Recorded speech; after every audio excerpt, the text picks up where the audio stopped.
Isang umaga ng Marso noong huling bahagi ng tag-init 1983. Malinaw ang langit, sariwa ang hangin, at may kakaibang katahimikan sa maliit na bayan sa loob ng Timog Brazil. Lahat ay mukhang payapa. Pero ang bahay numero 27 sa pangunahing kalye ay puno ng kaguluhan. Sa loob, may mangyayari na mag-iiwan ng marka sa kasaysayan ng rehiyong iyon at magbabago magpakailanman sa buhay ng isang lalaking nagngangalang Otavio. Si Otavio ay isang 36 anyos na lalaki, blonde na may mapayapang mga mata, sana isa pagtatrabaho sa bukid. Siya ay isang maliit na magsasaka. Araw-araw siyang gumigising ng maaga, inaalagaan ang mga pananim, mga hayop, at ang maliit na tindahan sa likod bahay kasama ang kanyang asawa na si Helena, isang mapagmahal na babae na may banayad ng ngiti at may bihirang lakas. 12 taon na silang kasal. Halos isang dekada na nilang sinubukang magkaanak, at sa loob ng maraming taon, naniniwala silang hindi na sila magiging magulang. 2 beses na nagkaroon si Helena ng miscarriage at isang malubhang diagnosis ng doktor. Hindi mo na magagawang panatilihin ang pagbubuntis ng higit sa 3 buwan, sabi nila. Pero laban sa lahat ng posibilidad, nangyari ang imposible. Noong kalagitnaan ng 1982, nabuntis si Helena.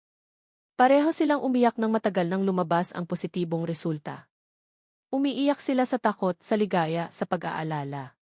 Nangako silang hindi sasabihin kahit kanino sa unang ilang buwan. At ganoon nga ang nangyari. Nag-withdraw siya, tumigil sa pagtatrabaho, at inalagaan ang sarili ng higit pa kailanman.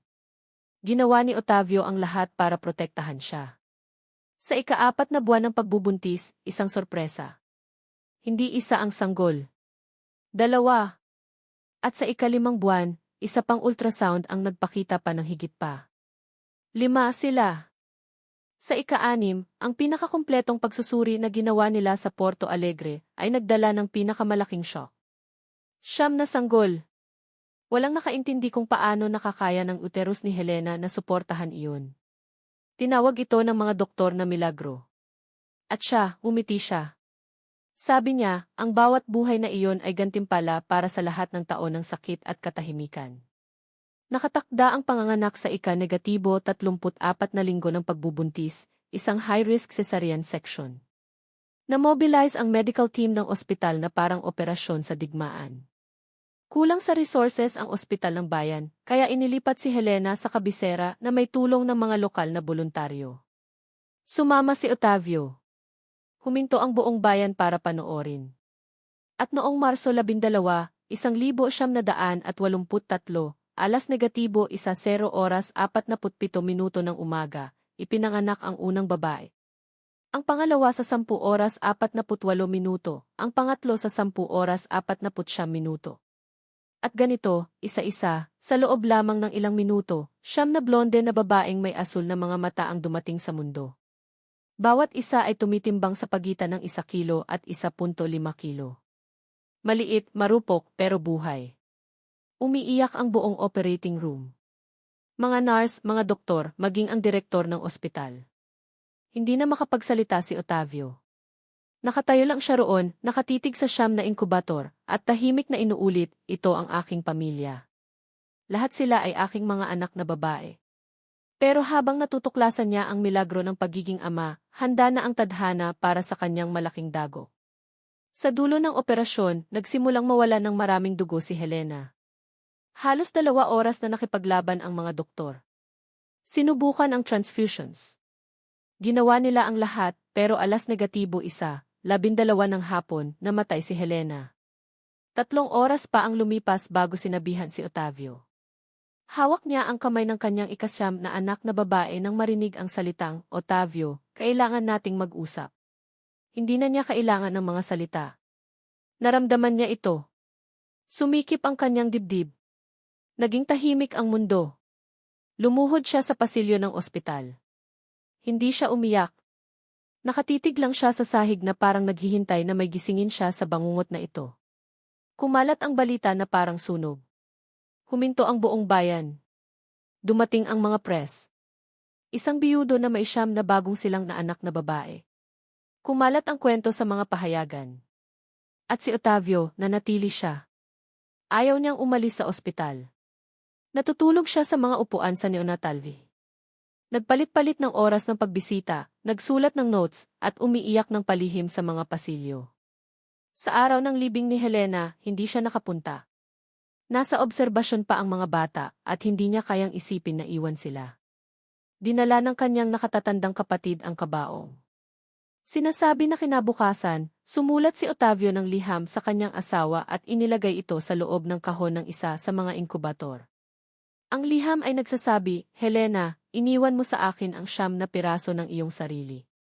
Hindi ko alam kung paano, pero gagawin ko itong gumana, kahit magduda pa ang buong mundo. At ginawa niya nga. Unti-unti tumaba ang mga bata. Halos mamatay ang isa sa kanila sa ika-12 araw, pero nakaligtas. Ang mga kawani ng ospital na naantig sa kwento nagsimulang tumulong. Isang nurse na nagngangalang Rosana ay nagboluntaryo na matulog sa ospital sa loob ng mga linggo para tulungan si Otavio.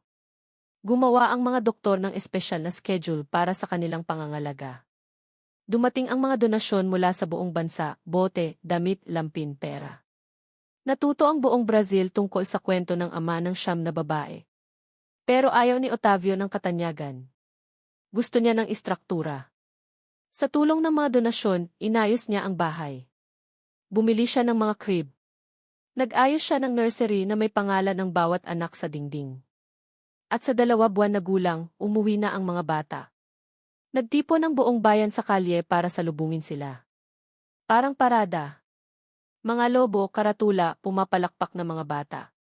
At naroon siya, si Otavio, mag-isa sa likod ng truck na may 9 na sanggol sa kanyang mga bisig. Walang makakalimot sa eksenang iyon.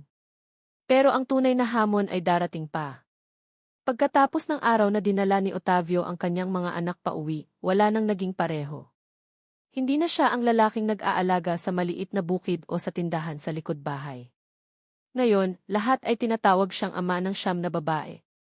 Ganyan na ang tawag sa kanya ng mga kapitbahay, kakilala, pahayagan, maging ang mga clerk sa registry office. Wala na siyang sariling pagkakakilanlan. Siya na lang ang blonde na lalaking may malungkot na mga mata na lumalabas sa bahay na may 9 na stroller ng sabay. Sa unang mga araw, halos hindi siya makatulog. Ginugugol niya ang madaling araw sa pagpapalit ng lampin, pagpapasuso, at pag-ugoy sa bawat bata ng isa-isa. Gumawa siya ng halos militar na sistema para hindi malito. Binilangan niya ang mga bote ng gatas, inayos ang mga schedule sa mga nakasulat na papel, at minarkahan ang oras ng tulog ng bawat anak gamit ang colored tape sa crib. Ang anak na pinakamadaldal sa pag-iyak ay nakakakuha ng bituin sa board sa sala. Ang pinakamahusay matulog ay nakakakuha ng puso. Iyon ang kanyang paraan para makonekta sa bawat isa sa kanila, kahit sa gitna ng kalituhan at lubos na pagod. Pinangalanan niya ang mga anak na babae ayon sa mga pangalang pinili ni Otavio at Helena, Ana, Lara, Sofia, Clara, Elisa, Julia, Helena, pagkatapos ng kanilang ina, Luisa at Bianca. Simpleng matatamis na pangalan, tulad ng mga kahoy na manika na kanyang inukit mismo sa kanyang mga pahinga para ibigay sa kanila ng mag-isa taong gulang. Bawat pangalan ay nakasulat sa dingding ng kwarto, kasama ang larawan ng kanilang ina sa gitna, na may frame na tuyong bulaklak na minamahal ni Helena na pitasin. Ang bayan, na dati ay isang tuldok lang sa mapa, naging pambansang landmark dahil sa pamilyang iyon.